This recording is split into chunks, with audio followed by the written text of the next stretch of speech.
বলি 21শে জুলাই উত্তরকন্যা চলো ভারতীয় জনতা যুব মোর্চার ডাকে সেটা হবে।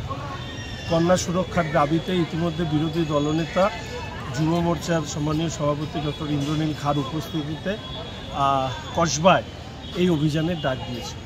এটা আমাদের কাছে অত্যন্ত স্বাভাবিক ঘটনা পশ্চিমবঙ্গে যে এখানে কোনো বিরোধী দলের কর্মসূচি ভারতীয় জনতা পার্টি যখনই গ্রহণ করেছে, সামান্যতম কর্মসূচি হলেও সেই কর্মসূচিতে অনুমতি বাতিল করে দেওয়া হয়।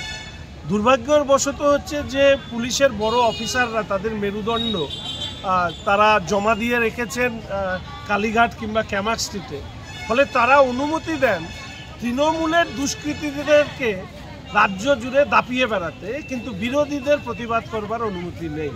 কসবাতে যা আমরা দেখলাম, হাওড়ার নরসিংহ দত্ত কলেজে আমরা যা দেখলাম, আরজি করে আমরা যা দেখলাম, তো এইগুলো তো সব বলতে হবে যে পুলিশের প্রত্যক্ষ পরোক্ষ মদতে হয়েছে।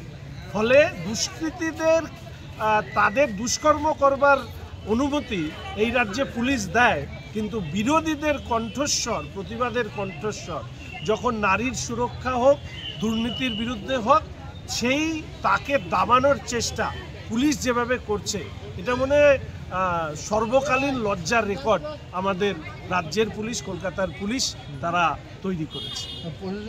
বাংলা খবর, আপনার রাজনীতি, আপনার আওয়াজ।